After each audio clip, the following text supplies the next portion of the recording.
Welcome to Burlap Teachers. Enjoy the video. You start by confirming the exact app sending your live location so you act on the right control. Once done, back up account settings and note linked devices. This prevents accidental lockout. Make sure you're signed into your own account and not a family/shared account. Then open the location sharing panel and locate the specific person entry.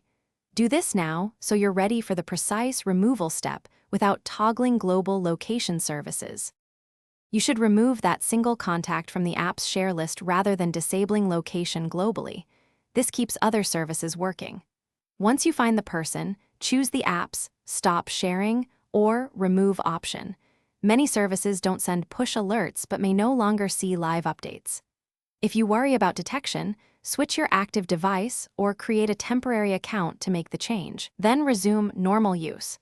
This reduces traces and activity logs and recent. Finally, confirm the change by checking sharing status from a second device or a trusted friend's account so you know only the intended person was removed.